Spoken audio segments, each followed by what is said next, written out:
This is a show about getting spooked for fun, and neither one of the hosts are associated with the attractions discussed in any way, except for those skeletons in Devin's closet. Some topics may go from ghoulish to ghastly, so viewer discretion is advised. Welcome to the Great American Scream.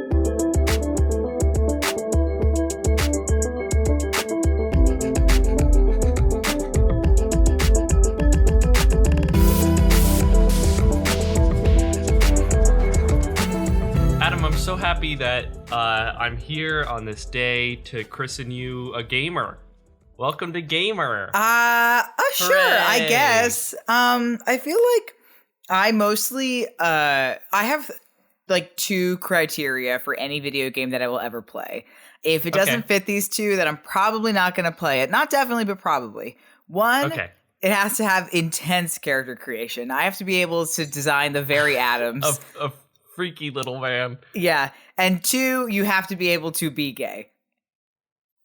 Okay, so Five Nights at Freddy's does not tick either of those boxes, so that's interesting. Neither of those. That's a good thing for this Five Nights themed podcast episode. I guess my exception would be for horror games. If it's a horror game, I'll be into it, despite... if it's a horror game... You won't play it. Yeah. If it's a horror game with those two criteria, please DM the title and where I can purchase it to me, because I don't think it exists. Not exist. That's our eventual video game. So if you are listening to this episode, despite seeing the title beforehand, y'all are real ones. Welcome. You did it. So as everybody knows, the most recent installment in the indie horror franchise, Five Nights at Freddy's, came out. I think just about a month ago, came out before Christmas, Security Breach. Sure. And this baby is my entire TikTok For You page. And I can't even escape blame for that because the For You page is curated, which means I had to have liked. Right. You have taught the algorithm. Yeah. You saw FNAF Security Breach footage and TikToks and you went, yes, actually more of these, please, which is the opposite of what I do on TikTok. I don't like TikToks on my For You page. I only tell it when I don't want stuff. But you have provided positive reinforcement to the algorithm saying, I do want I do enjoy watching these, actually. Thank you. Yeah. The general consensus for this brand new game that it is okay. Yep. And from playthroughs, I can see that. I think the new characters are awesome. I think having Freddy being a protagonist is awesome. I like the hiding inside an animatronic mechanic. I think that's cool. I think some of the levels are very creative and interesting. But there's no denying that the game is A, buggy as shit. And B, the story is kind of mangled. And it seems obvious that there was a story change pretty close to launch. The story doesn't make a lot of sense. We're also dealing with this is the first game since Scott Cawthon was revealed to be kind of a garbage man, who maybe didn't do enough to reconcile that fact with his audience of mostly gay and trans people. Yeah. Literally, we're your whole thing. We're all you have. I think there's some great things about it. I think there's some not so great things about it. However, I don't know shit about video games, quite frankly, so that's not what we're here to talk about. Yeah, we can't possibly be a video game podcast. Yeah, go listen to, I'm sure, one of the thousands of excellent reviews that are out there of this game. But we're here to do what we do, which is nonsense. So one of my favorite recent episodes of our show was the Spooky Island episode, which was met by thunderous acknowledgement from you all. Thunderous passing acknowledgement. Yeah. And also, I because y'all know I love theme parks, and I'm really into talking about the nitty gritty of how theme parks work and theme park management. Yeah, we're really a theme park management and administration podcast. Yeah, if that was a category on iTunes. And there's no denying also that the true star of this game is the absolutely massive map that is Skyrim size. Yeah. Yeah. This might as well be an open world game with how huge this map is of Freddy Fazbear's mega Pizzaplex. So I thought it would be fun to once again do a ton of unnecessary research combined with our knowledge of themed entertainment to give you, our humble listeners, a comprehensive visitor's guide to the magic and wonder of Freddy Fazbear's mega Pizzaplex. We must note at this moment that this guide only applies during daylight operation hours. Daylight operation hours. This guide exists in a fictional world where this is a chill place you want to go. This is a chill place you want to go. And also, by the way, spoiler alert, we're going to spoil the game in this outline. So if you would rather not like had the game spoiled for you, you haven't played, watch playthrough yet, don't listen to this because we're going to spoil it. I'm going to spoil it right now. This takes place in one of the endings where it doesn't burn down and Devin and I take over as new managers. Yeah. That's so good. That's the premise. Yeah. Also, I would like to give a special shout out to my 15-year-old brother, who, since this game runs like garbage on my computer, so when I texted him, and what I had him do was walk around the game and take screenshots for stuff that I couldn't find on the internet. Oh my God. So thank you to him for some of this knowledge. Let's set some parameters here, just like we did for Spooky Island. So I am going solely on playthroughs here, as like I said, this game makes my computer run like hot steaming trash. So please do not send us angry tweets about the garbage chute hallway on the 4th floor that we missed. Sorry if we missed anything. I also haven't engaged with this game at all because I went on Twitter while it was getting released, and all I saw were people being thirsty for various Rockstar characters, and I wasn't there for Glam Rock characters. Sorry, that's a big thing, is that they did make the animatronics sexy on purpose this time. Okay. They did. The good thing about not having Scott make the video game is that 1, it can be an actual video game, and 2, we can be horny on purpose. They're sexy on purpose. And also, there's a lot of lore to yet be uncovered about this game. So there are some, like plot holes or whatever that we will be filling with either speculation, theories, or our own ideas. MatPat has not released his information yet, therefore I know nothing. Beating him in his own game. And by beating it, I mean we're just doing it before he does, and probably worse. Because we are, probably a bit more artistically sound. Probably more artistic. I think because we more understanding that like things are art that are meant to be metaphorical, and that everything doesn't have to be spelled out. And in some ways, spelling them out reduces their value and makes us be like uber intellectual about things that are artistic. This isn't a MatPat call out podcast. We can keep going. I love MatPat. I digress. We are of the unclouded mind. Our minds are unclouded, thusly. That is the most incorrect statement that's ever been made on the podcast. Anyway. So yeah, like I said, spoiler warning if you haven't played the game yet and don't want it to get spoiled for you. But I also got a lot of information from this great article on PlayStation blog from Steel Wool Studios, the game developers, which contains a lot of concept art and references that the team was working with while designing the Pizzaplex. So I'll also be taking some like points of inspiration from like real world locations to help fill in some of the gaps. So great. Let us start by talking about the Pizzaplex itself. And I'm going to be using one major source of inspiration to fill in a lot of the gaps in the detail of the Pizzaplex, because it is a place that I was immediately reminded of as soon as I saw it in the game. May it rest in peace. This is Disney Quest. Baby, this is Disney Quest. This is Disney Quest if it was inside of the Palisades Mall. Exactly. Yeah. So if you do not know what Disney Quest is, it was a multi-level virtual theme park. It was basically a huge arcade and entertainment center that was in the Disney Springs / downtown Disney area of Walt Disney World from 1998 to 2017. They also had a location in Chicago for like 3 years that didn't do too well. But the one in Florida is where I spent many formative years of my childhood.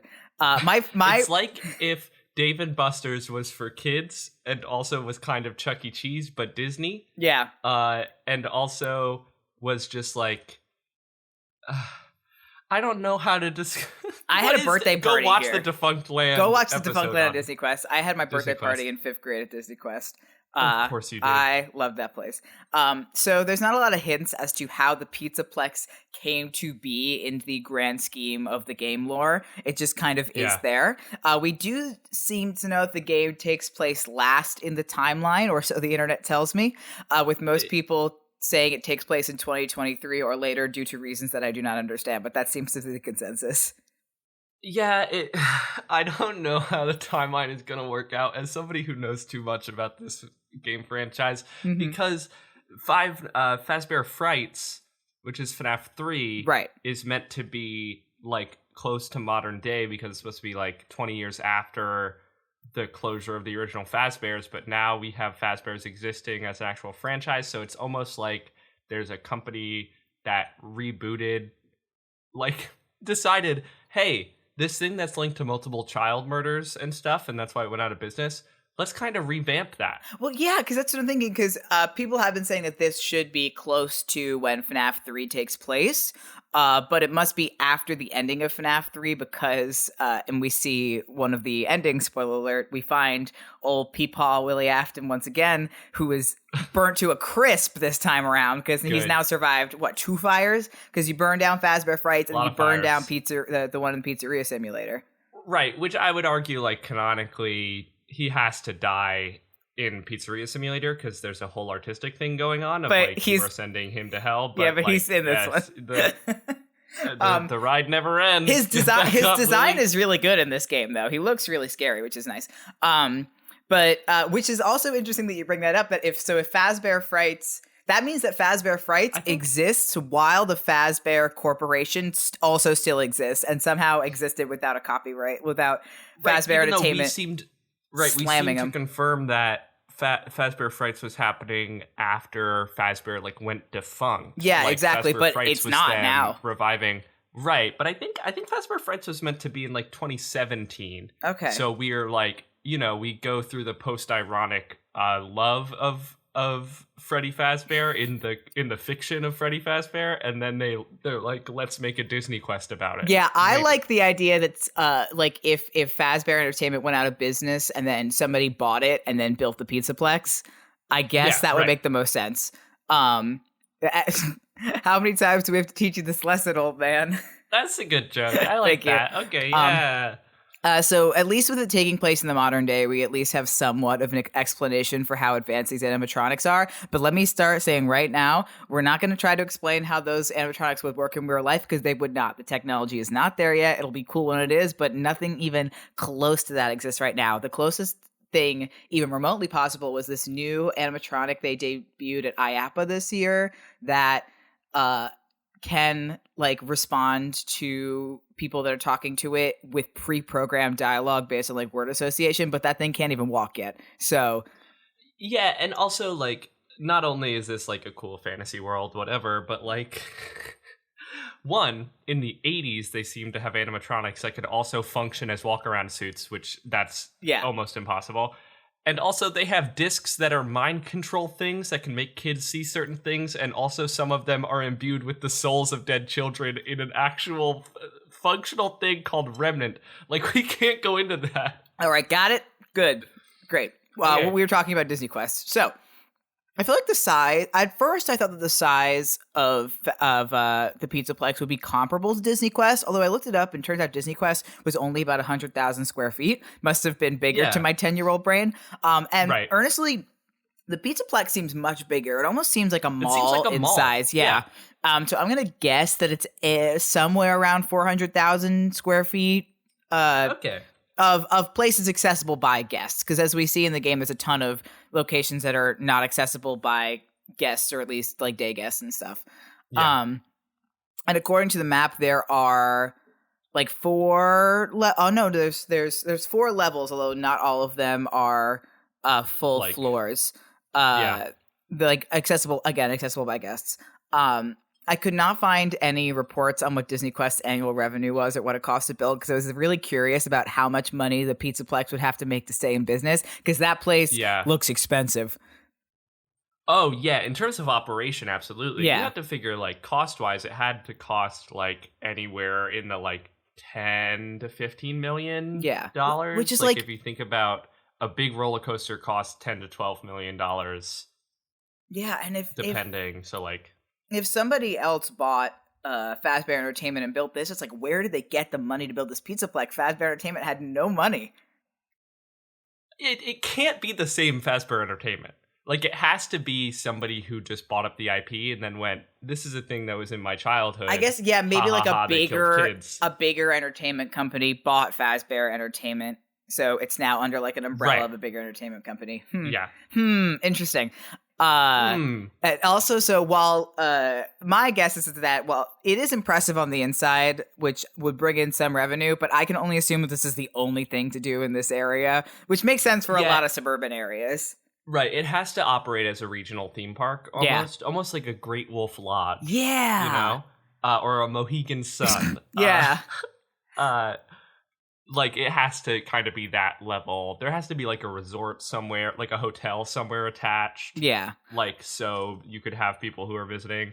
And I have to only imagine that it is like tickets are expensive to get into this place. I don't think we ever hear actual prices in this game. We just hear what things are upcharges or not, which everything is an upcharge, which makes sense. Sorry, that sneeze really made me laugh. That there's a lot of things that are an upcharge, but we don't ever actually hear what it costs to get in the place. Yeah, what do you think the day pass is? I would have to say, because here's the thing, the day pass really only gets you in the building. We're going to talk about that. I think I have it later in the outline, how the heck ticket breakdown must go. But I have to say that at least just to get in the building, it's going to cost like $45, $50. Right, and it's going to be a Disney Quest or a Chuck E. Cheese thing where it's different prices for adults versus kids. Like, you're actually paying for the kids to go in, but then the adults pay way less because they can't go on the super slide or whatever. Yeah, exactly. So I'll take a brief moment to talk about the animatronics. Again, I'm not really going to talk about them too much other than their use for like branding and for attraction branding. And again, suspending our disbelief here on their capabilities. The Pizzaplex's main mascot is Glam Rock Freddy Fazbear, accompanied with the rest of the Glam Rock band. Chica Chicken, Roxanne Wolf, and Montgomery Gator. I really adore all four of these characters a lot. I think they're super well done. I think they all have a really distinct personality that's kind of missing from older games. Yeah. It seems like these people are actually making a video game. Like, no shade to... Actually, no. Shade to Garbage Man Scott Cawthon. But he wasn't, he was a guy who realized he could make animatronics scary, so he just made some animatronics and made them scary. Yeah, and it seems like from like a branding point, like in universe from Fazbear Entertainment, that previously the animatronics had kind of functioned as they would at a Chuck E. Cheese. Freddy was the main guy, so he had something of a personality, but the other animatronics were kind of just there to back him up and play other instruments. Now it seems that it's in a very Disney way. They're kind of their own distinct characters with their own attractions and stuff like that, which I think is really cool. And they also all have their own styles of like hunting the player and stuff, which I also think is very cool, which all the other games have. But, now that we're moving around, it's fun. There is also the Daycare Attendant animatronic with no canon name. Most of the fandom calls it Sun/Moon. And let me be frank here, y'all. I love this funky little man. I love the silly little clown. I was just looking up pictures of him. I love him. Oh, I love him. Oh, he's great. You really got to watch at least the playthrough of the Daycare levels because, man, he rocks. He's a great character. Adam, I think I'm going to get this video game. I mean... Which is weird to me. I think you should at least watch a playthrough if you're not going to buy it because then you don't have to deal with the bugs and stuff. Yeah. But I do love the silly little clown. And he seems to be kind of the ensemble dark horse. Everybody seems to enjoy him a lot. He's very good. There is also he's a great guy. There's also the absolutely massive DJ Music Man who is terrifying. He's such a unit. And Wind Up Music Man is also incredible. The little one is also both. Terrifying. The fact that they're not bipedal is like, thank God we got here. And the rest of the Pizzaplex is staffed with identical like attendant bots who are Segway like animatronics. Yeah, they do information, they do hospitality, security, food service, attractions. They basically fill in every role that a human would, which, by the way, if Devin and I are in charge of this place, first thing I'm doing is scrapping the staff bots and putting people in there. Right, actual people, and they're going to be unionized and actually have healthcare and stuff. I'd also love to shout out Wet Floor Sign Robot. Wet Floor Sign Robot is incredible. We can keep them around. Yeah. And the Blob also sticks around. Yeah. The Blob is going to be in our establishment. So let's get into like the meat and potatoes of this. We're going to talk about all of the fun and fabulous attractions to experience at Freddy Fazbear's Mega Pizzaplex, which, by the way, this place could use a name change. Yeah. It's a little bit of a mouthful. Anyway, each individual attraction is separately ticketed because, of course, it is. And we can see that because you collect tickets for several games throughout. Right. I have to assume that they sell them in like packages or tiers. So like when you buy a day pass, you get like a booklet that has one pass for each attraction. It's got to be an old school Disney like ticket book. A through E ticket. Yeah. Yeah, you get actual ticket. There is a ticket book included with admission. Yeah. But then we also you can buy additional. Yeah. Or they sell them in tiers where it's like this much gets you just entrance, this much gets you entrance and the go-kart or whatever. What do you get for just entrance? I don't know. That doesn't seem... We see in the games, in the dialogues of the games a lot that, Fazbear is really squeezing people out of their money. There's a comment that Freddy makes in the game when Gregory tries to get out onto one of the fire exits. And Freddy's like, oh, actually, you need a tier 3 pass to get onto the fire exits. Yeah. So they make a point in this game. Duel. Yeah, I'm off. They make a point in this game to say that everything is kind of an upcharge. I'm also choosing to interpret the checkpoints as a virtual line system. We see them. Okay, this is a virtual queue. Yeah, so we see them because when you go to a checkpoint, it's a screen that says "Save Your Spot," and we always see them outside major attractions. They depict Helpy, the little pink and white. I love Helpy's new design. Love Helpy's new design. Yeah, walking alongside a queue of people, and it would be really on brand for modern day themed entertainment trends and technology. Everybody's doing virtual queues right now. Yeah. And I have to assume that you scan your Fazz watch to reserve a spot online, and that notifies you when you turn, kind of like how Volcano Bay works. Your magic Fazz band. Yeah. That's a thing in the game. It's the Fazz watch. Yeah. Well, it's got to be like that. Also needs a name change because it's got to be like the glam rock band. Yeah. Like, that's probably good. what the band is called. Yeah, that's good. So then it's your glam rock band. Yeah, some of the branding here is really good. Band. Some of the branding here is good, and some could use a name change. Yeah, we're gonna do some work. I'm also going to assume that Fazz watches are not included in the entry fee, so it's possible that the virtual line system is an upcharge, which again would make sense. I would guess it's much like Disney. You can do virtual line like through an app or something, but that it's way more annoying. Yeah, and you'd rather get a magic band. Yeah. So the first attraction we'll talk about is Fazzer Blast. This is every one of the 4 main animatronics has an attraction. This is Freddy's. It is a space-themed laser tag arena with neon lit walls. It has multiple levels that you can play on, and honestly, it looks like a ton of fun. It looks like a very well thought out attraction. It has this cool like airlock entry, which is fun. So you get put into 2 teams, orange team and blue team, and you begin your experience with a pre-show tutorial from one of the attendant bots, which is like, I think a nice touch that instead of just like they took the time to add this, like, if this were actual laser tag, you'd like get a briefing before they send you out into the field and stuff. That's how laser tag works. Yeah, I thought it was a nice touch. Apparently these lasers they're using are the real deal because there's a warning that if you're blasted in the eyes, you need to flush them with soap and water. Don't put soap in your eyes. Don't do that. And I also love that the attendant bot also gives a standard, like, quote, guests with medical conditions should not participate announcement as you're going in, which I think think it's a very nice touch. Yeah, I mean, this is a company that is greedily taking everyone's money and not caring, but they do want to make sure that they're being, accommodating to guests with different physical abilities and medical conditions. So once your briefing is over, you are admitted through another airlock to pick up your helmet and your Fazz blaster, and then divided into the orange and blue teams.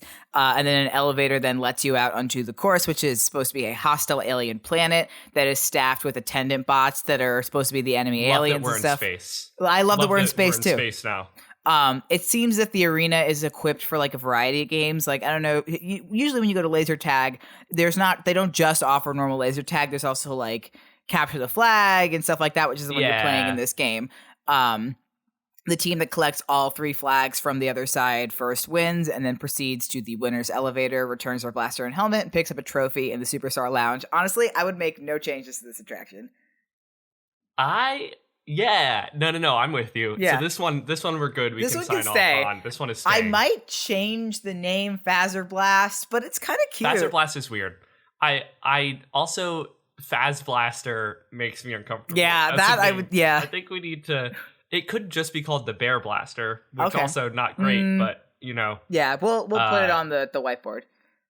Yeah. I was hoping for a Fazbear, like a Fazbear's cartoon spin, or a Fazbear's... Oh, like a dark ride? A dark ride, or a Buzz Lightyear... Like a shooter ride. Light gun, a shooter ride. Yeah, that would be cool. Let's put that on the list. Yeah. We can give that to Bonnie. The next biggest area is Monty's Gator Golf. I love mini golf. I think mini golf should be everywhere.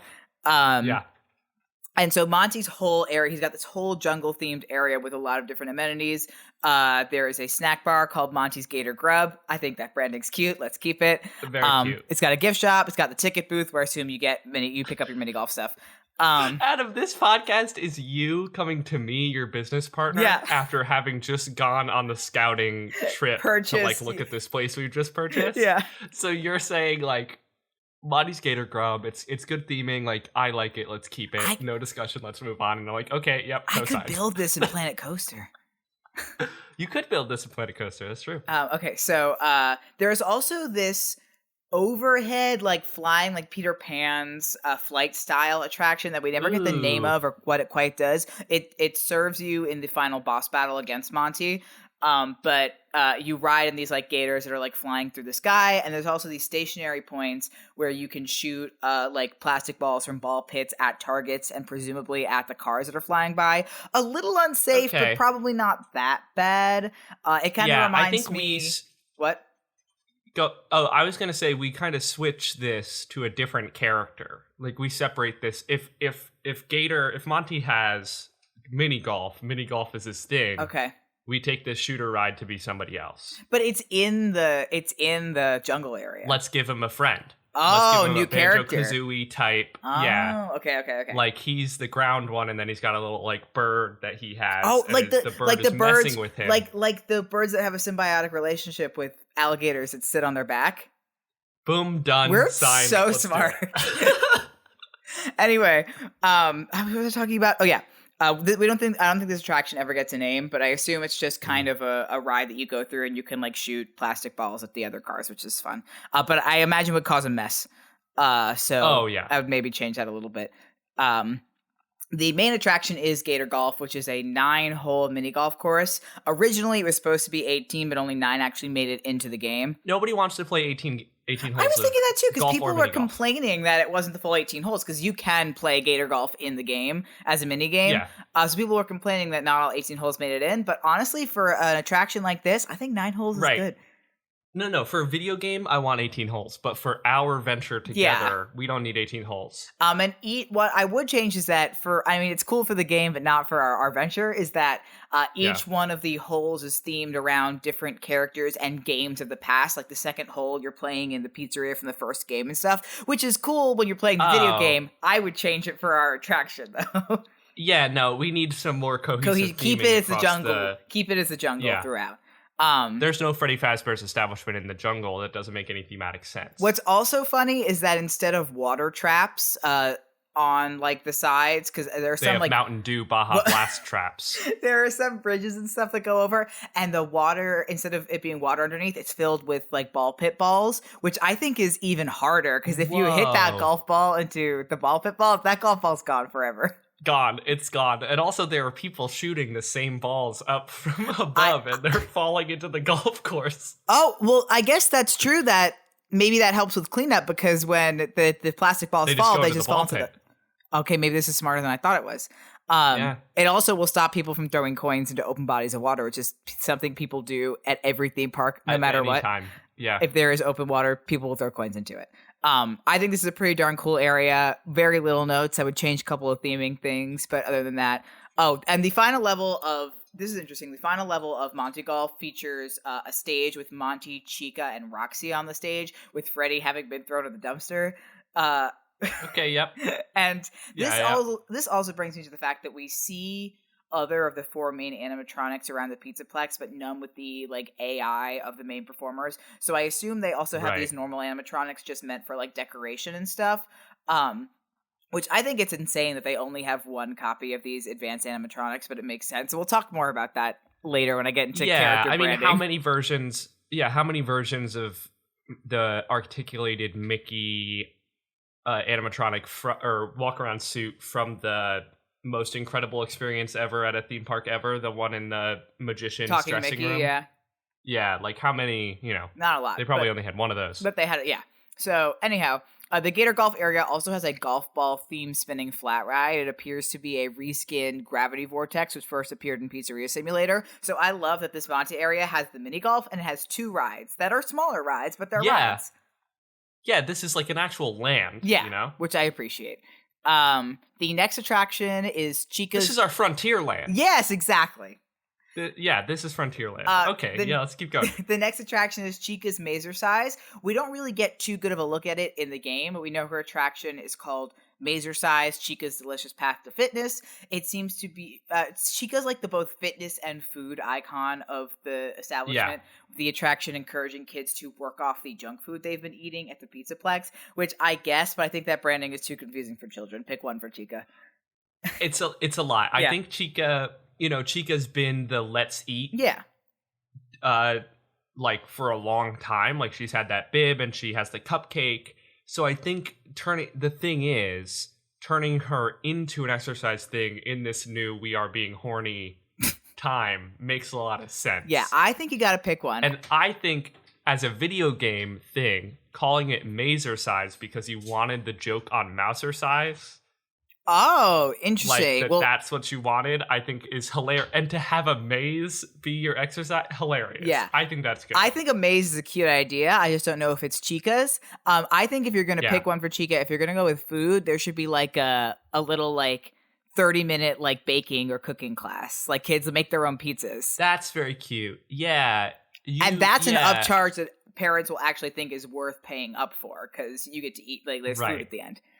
Right. Not that that's Freddy Fazbear's prerogative to make people think they're spending good money. But right. It's our that's idea. Our prerogative is the new managers value. Of the Pizza Place. So I would change. I would put a maze somewhere else, and then I would give Chica her own little cooking class. I think that would be cute.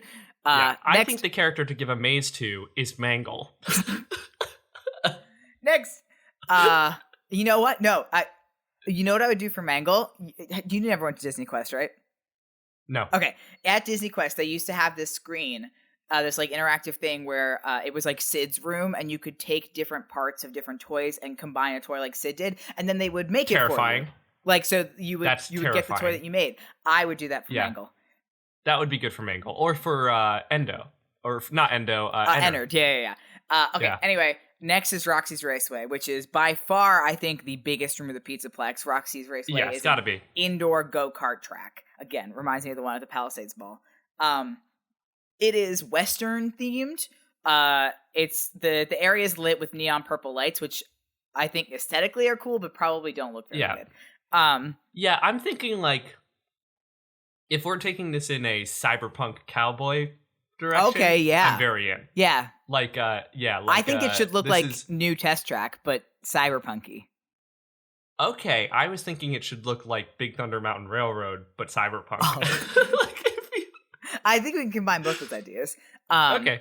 And this area is huge. There are pit stops on the track. There's a concession stand. There are these two huge bleachers on either side of the track so you can watch, which I think is cute. So that way the parents can go sit and watch their kids roll around on the track. Yeah. But imagine the maintenance for this place. Imagine the smell in here. If you have ever smelled Autopia or the Tomorrowland Speedway in Disneyland/World, I have to imagine that is what this room smells like. Yeah, we're in the future. We can make these electric. They should be electric, 100%. Yeah. And honestly, of all the attractions at the Pizzaplex, this seems to be one of the safer ones. When we see it's a go-kart track. We know how to do that safely. Yeah, when we see Gregory ride it in his boss battle with Roxy, they don't seem to go that fast. He does crash it, and the impact does kill Roxy. But right. But it's still going, it's delicate animatronic electronics. Going 12 miles an hour is fast enough to hurt them. I also think that we see a rack of helmets at one point implying that the kids have to wear them, which is nice. Love that. The Raceway also includes the Glam Rock Beauty Salon, which seems to be a like Bibbidi Bobbidi Boutique-esque area, which I think is a great idea. This is the thing, is that in our version, we have access to more individual characters and IP. For a video game, you need to keep it to 4, because you're going to do like the 4 areas, 4 boss battles. That's what we want, or 3 boss battles. So in our version, we can have a different person who's for exercise and a different character for food stuff. Similarly, I think we would have a different character for racing, and then we have Roxy being the glam rock beauty person. No, I would keep Roxy on the Raceway. I think it makes her very powerful. It's very girl bossy. Okay. It is very girl bossy, but I don't know about the Western angle. I agree with the Western. I would change the theme because Roxy's supposed to be like the tough one. So again, I would make it like new Test Track. I would scrap the Western. Okay, yeah, we could make it like Tokyo Drift. Yeah. This is a neon. Yeah. All the go-karts have neon underneath them. Yeah. Yeah. Okay, we're so smart. The next attraction, and this counts as an attraction because you have to get a ticket for it, which is ridiculous, is the dance floor / the ballroom. This is Videopolis. Yes, this is the Videopolis area. It is fog machine filled, and it is helmed by DJ Music Man, and there is no way that every kid that comes in here isn't petrified of DJ Music Man. Well, that's because this isn't for kids. This is for teens. This is where the teens go. The teens go and hang out with, making DJ Music Man like the teen mascot? Oh, that's really smart. Because he's creepy, and like he's supposed to put, like he's creepy in the way of like, yeah, dad, I'm a teen, a punk, I like Music Man. Yeah. And aside from looking terrifying, he seems pretty chill. The only reason he attacks Gregory is because his experimental, quote, bouncer mode is activated. Which they for the 18+ version. That's the thing, is if you look on your Fazwatch for the message about it, it says that activating bouncer mode voids his warranty, which means Fazbear's stuck with him. So yeah, we're gonna have to put him to use somehow. We can't return him. I don't think he needs. Return him to who? Who's making these robots? I don't know. Which, I mean, I think DJ Music Man and his area can stay the way they are. Absolutely stay. The tunnels he travels through are entirely improbable, but I'm choosing to ignor that for my own sanity. They don't exist. Yeah. The ceiling. No, they will exist. We'll just make them work. Yeah, the ceiling has a spider web pattern, which is a nice touch. But I think they can go further with the spider thing. Like, if it's going to be for teens, don't make it scary on purpose, but like it's a little edgy. But make it cool. Yeah, it's edgy. It's a dance floor. I bet that the main 4 animatronics, the AI ones, will like go and dance with the kids, which is fun. Very much like Disney's endless dance parties. I don't particularly understand why it's an upcharge, other than it just being Fazbear Entertainment. See, I think that it's a Videopolis type thing. You have like a $10 night pass that you can do, and like residents of the area, like teens in the area, can get an annual pass that's way That's cheaper. Smart. Yeah. Okay. Also on the other end of that, there is Kids Cove and Superstar Daycare. This seems to be a whole wing. We cannot be getting into the daycare business. Yeah. My thing is, we just need to change the name. I think it's so daycare smart. Daycare cannot be in it. I think it's so smart to have a daycare here, though. Well, I don't want that kind of liability, Adam. But here's the thing, is that families, say if they've got, like, think about a standard American family with like 2 kids that are like teen and preteen, and then 1 younger child. If there is no place for that younger child to go in a place that is as big as this, that family's not going to come. The whole family's not going to come. I get that. The thing is, the parents stay with the young one, and the older ones can go off on their own, and we know that it's safe for them. The thing about this daycare thing is that Chuck E. Cheese had to institute a whole system to make sure parents didn't leave. Yeah. Because they were like, we're not a daycare. Yeah. I don't want to deal with that. I think it's a dangerous litigation territory. Well, regardless, we have the space, and it is absolutely huge. So we're going to have to figure out something to do with it. Yeah. There is the smaller Kids Cove, which is not a daycare. It just seems to be like a toddlery kind of playground. It's beach themed. One can only assume this was Foxy's, or is intended to be Foxy's. Although Foxy is nowhere to be found in Security Breach, except there is a coming soon poster for Captain Foxy's Pirate Adventure, some kind of upcoming attraction, maybe a dark ride. DLC. Yeah, but I have to assume that this will kind of become Foxy's area when that attraction opens. Right. But what everybody is here for is Superstar Daycare, which is where the daycare attendant that everybody loves works. On the upper floor, there's like this receptionary area with a security desk and a pickup area for assumedly checking kids in and out. And then kids literally slide into the daycare. There is a tube slide that leads them from the reception area down into the daycare, right down into a ball pit. This is the kids' room on a cruise ship. Yes. This is why this is a multi-day. This is why this is Mohegan Sun. Yes, it is the kids' room on a cruise ship. This is the area that kids can go. Yes. Okay, I'm back in. And it's a really... Just not... It can't be daycare. It can't be called daycare. That's my only issue. It's a really big ball pit with some raised islands inside. The rest of the daycare is padded with this huge climbing tower, slides, and toys. The climbing tower definitely needs some stuff because there's no netting around it, and there's some pretty big holes that little 3-year-olds can slip right through. So I think a climbing tower can exist. You just have to put up some netting. And it is staffed by the daycare attendant. The son side of the daycare attendant, I think his AI just needs to be toned down a little bit. He's a little overwhelming. He's a little scary, a little overbearing, but not actively malicious, and would, I think, actually be good for kids if you just tone down his eagerness a little bit in his AI. Yeah, he very much, he's scary in the way the guy in the genie suit at Disney is scary. Yes. Not designed to be.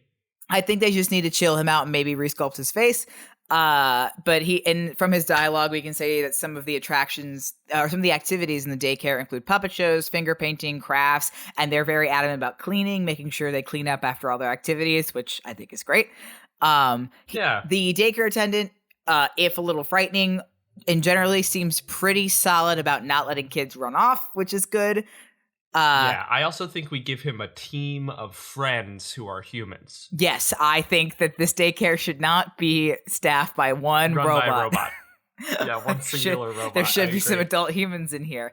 The moon is another story. The moon is absolutely terrifying. I guess and we're keeping him exactly as is. He is supposed to be for nap time. And what's kind of cute is that when he transforms into the moon, he becomes suspended from the ceiling as well, allowing him to kind of like fly over kids, which if he was less terrifying would be kind of magical. But unfortunately, he's horrible. Something is seriously wrong with his AI. We're keeping him absolutely. He's my personal friend and bodyguard. Again, I think having a daycare makes a lot of sense. We simply must have some humans working in this establishment. What I do like is it's a daycare. Inside the daycare, there's its own security desk. So there's a security desk both outside of the daycare and inside of it, which I think is great. Also outside the daycare, I thought this was hilarious. They advertise their own brand of candy, Sunny Drop candy and Moon Drop candies, which are, quote, energy boosting and, quote, sleepy time candy, respectively. These are not for children. Right, they are caffeine and melatonin gummies. Like, hello? This is Dayquil and ZQL. Yeah.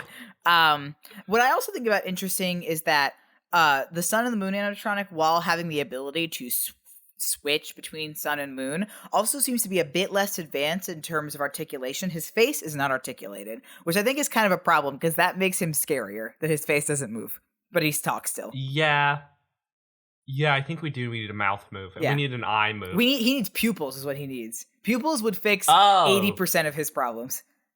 That's an interesting sentence. Yeah. I don't know if I agree with that one, but I do think it's the right first step. Again, they are funky and I love them. The most minor attraction probably is Bonnie Bowl. Oh, wait a second. Yeah. So, hey. Yeah. No, wait. What? I just need to talk about Sun and Moon for just another second because they are obviously very important. Mm-hmm. People asking me, hey, what, you're identifying as non-binary, what's your gender? I can just point to them. It is very gender. I can just point to them. Yeah. So the most minor attraction probably is Bonnie Bowl. It is an indoor bowling. I said indoor bowling alley, as if not all. Love an outdoor bowling alley. Indoors. It is the first thing we're gonna do to this is knock out the ceiling. It is a bowling alley with a cute little ice cream shop overlooking it. It is also an upcharge. I think it's pretty standard. I think it's cute. I would make no changes except there is, of course, all of the missing Bonnie lore and debates of why he was cut from the lineup. If you had to ask me, I mean, there's some lore in the game that implies that Monty destroyed Bonnie so he could take Bonnie's place in the main 4 lineup, and that he's eventually going to do that to Freddy, which is why Freddy's in the dumpster at the end of Monty Golf. But if you have to ask me from a business standpoint, it's probably a publicity thing. I don't know. Listen, there has been a man for 30 years dressed as a golden bunny. I don't know how common, in the news circle of this fictional world, how well known this story is. But even if there's a rumor of a killer using a bunny suit came out, I would scrap Bonnie immediately. Goodbye. Right. No more bunnies. Which crime? I love Bonnie. I love Bonnie, yes. But we have to, But but at least for a little while. It reminds me of when there was that alligator attack at Disney World, and for like 2 weeks, all mentions of alligators were scrapped from shows. They weren't brought up in attractions. Like the attractions with alligators stayed open, but there were no dialogue or jokes surrounding them. I think the same thing would have to happen for Bonnie, and I have to imagine that's what happened. And then, once you scrap them, it's like, all right, we already got the gator. Like, why would we redo it? Like, it's fine. We didn't lose any revenue. Yeah, now Monty has gotten everything he wanted. One more domino has fallen into his plan. Yeah, I think it's still a wonder that this place is called Bonnie Bowl and Bonnie's picture is still on it. I would have scrubbed it. As much as I love Bonnie, it's just it's business. Yeah, put a reskin on that baby. Yeah. This is Superstar Limo now. This is now the Monsters Inc. laugh floor thing. There's also 2 arcades, the Fazcade and the Superstarcade. Superstarcade is cute. Superstarcade, perfect. I would change Fazcade. Yeah. The names don't lend themselves. No. I also draw a distinction between these 2 arcades because they seem to be very similar. I would say, like, in a very Disney Quest style, I would put like a bunch of like retro and vintage games in one, and then have another one be like a more modern arcade. I like that a lot. I think because then you get the dads in there. Right. That's what I was gonna say. Is you could also have it kind of a one is a pseudo adult area, quote unquote. Like this is where a parent could go and grab like a craft beer and also play an old there is one of those. I love we'll that. get there later, but yeah, I would specifically make one of these a retro arcade because then you're going to get the so dads normally not one to want to join their families at this kind of establishment, but I think the retro games would get them in. No, I'm with you. And then they have an excuse to not be with the 12-year-old who really wants the dad's help on every single arcade game. So, other locations inside the Pizzaplex. There is the big main party room where the main stage is. It is a huge stage. Honestly, I think too big because the animatronics look really tiny on that really big stage. I would downsize the stage. Or add human performers alongside the animatronics. Make it even more full of a dance show. ensemble. Yes. There's several pre-programmed performance programs to play from the tech booth, which I think is cool that you have a variety of different things that they can do. You can change it up.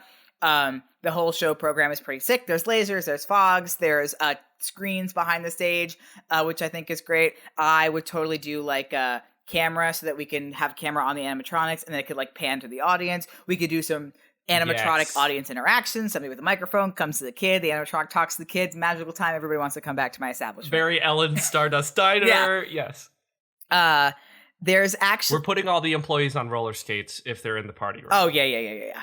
I can assume that this is the most expensive party room to rent because there's actually at least 11 other party rooms. We can tell from whiteboards backstage that talk about like what party's happening in each room, how many chairs and tables and hats and stuff they need. Yeah, and you'd imagine that this one is almost impossible to rent out exclusively and completely. Yeah, unless you get a lot of money. Right. There's also one of my favorite things in the entire Pizzaplex is now each of these animatronics have their own dressing room, like public dressing room, quote. Like kind of a meet and greet, Ariel's Grotto. Yes, type. it's where they can come. What I assume kids can come for a meet and greet, and I love this idea. There's neon signs on each of the walls in the dressing rooms with the characters' names, and it looks like those are like what their autographs are. I think this is very adorable. Cute. The kids can come into the dressing room, do a little meet and greet, get a photo. If I were in charge, though, I would have meet and greets be costume performers instead of the AI. Like, I know everyone wants to interact with the AI animatronic, but I do not feel good about having them so close to the public. They're so expensive. Don't want them near children. Yeah, they also have killed people. Yeah, you know. Like, we've had problems in the past. I also think that's a good point in that, like you said, we only have one. We can't be locking down an animatronic for one-on-one meet and greets. Like, that's just not... Yeah. That's not practical. I do really love the fiction that they've done in this game that, Chuck E. Cheese has, but making it even more explicit that these are performers.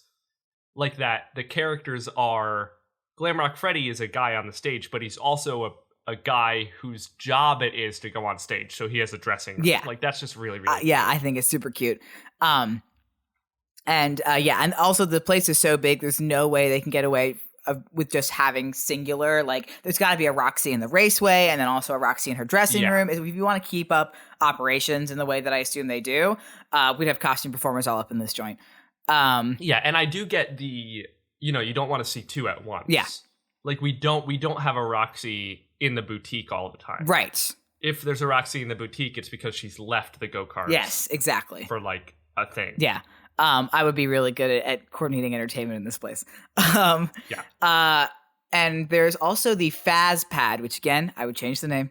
But this is like the adult lounge / coffee shop / bar area, which I think is a great idea. We see it in the games and we walk through. We don't ever hear anything about it. I have to assume it looks like very much an adult area, so I have to assume it's what it is. I think that's a great idea.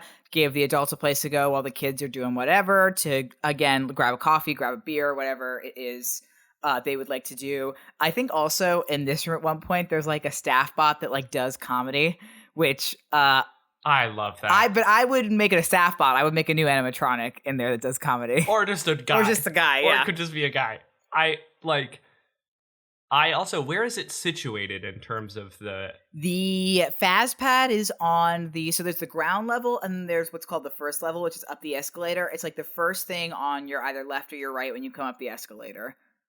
Okay, yeah, because I do want it to be somewhat a place where you can observe. So like if you looked out the window of the Fazz Pad, you could see the floor of something that your kid is at. Okay, I don't think that is happening in the Fazz Pad currently, but it could. Yeah. If you put a window if I'm thinking of the map correctly, if you put a window in the back, you could look into the daycare.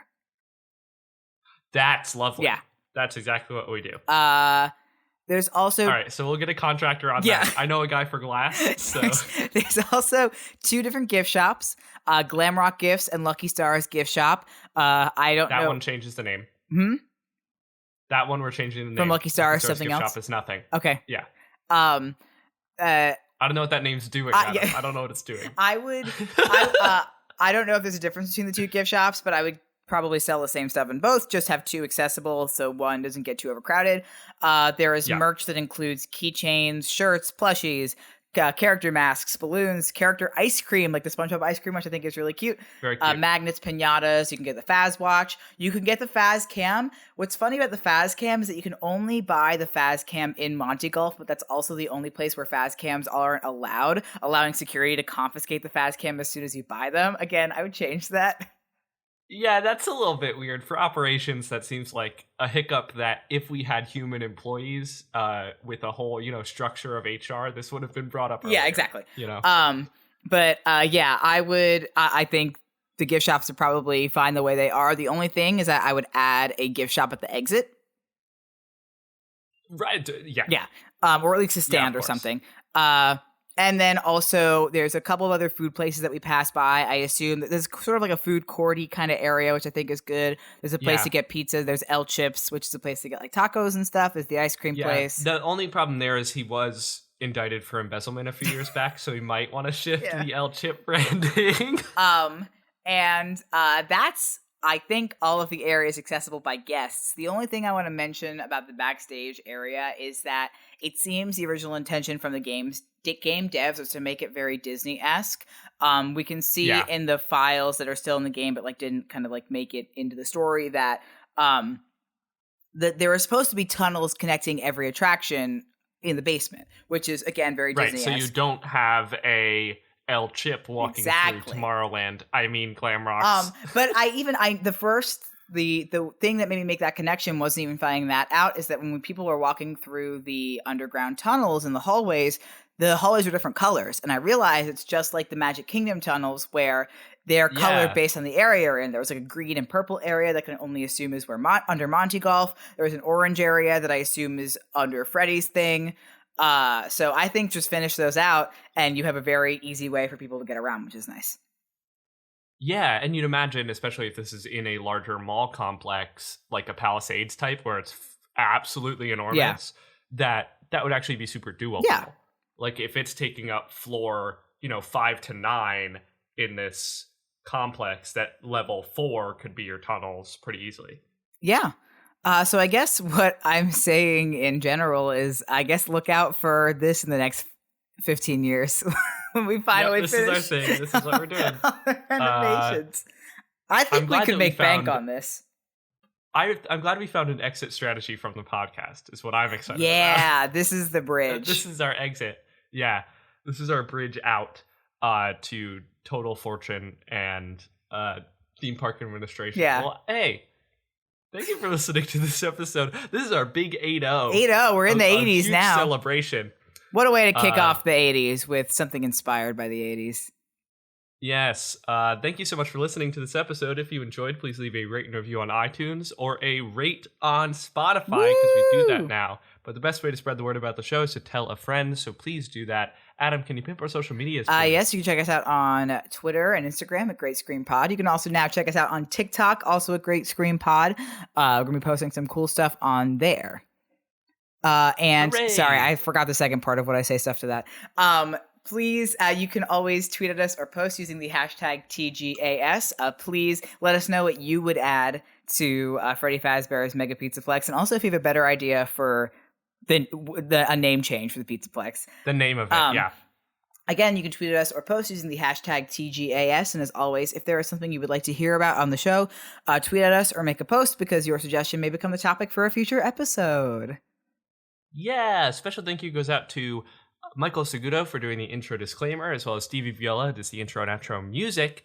Adam, I have very important news, which is that my Dream Key pass to Disneyland is getting its inaugural usage on Tuesday of this week. I'm going to Disneyland. When you're listening to this episode, I'm currently in Disneyland. Adam, is there any podcast-related task that you'll have me do? And you're not allowed to say, have a shard of mirror. No. And go around. That one you're supposed to do at Disney World, though. Okay, good. So I think, all the Halloween stuff is over. So I think just go look at the Haunted Mansion. Ride it, but also look at it. I think Haunted Mansion is down for a refurb right now. Are they taking down the Nightmare Before Christmas stuff? Christmas stuff, probably. Yeah. Okay, then just look at it. Well, all right. Thank you as well to our current patrons on the level of Man in the Fields or higher. Thank you so much to Regina, Ben, Gail, Joyce, Melinda, and Chris. I've been Devin Wright. I've been Adam O'Connell. And hopefully you have been spooked, but not too spooked to buy a ticket book to our new attraction. To not invest. I don't have a name for it yet. Invest, though. Invest, though. Yeah. We do need some venture capital. So if anyone has several $1 million, we need it, please, God.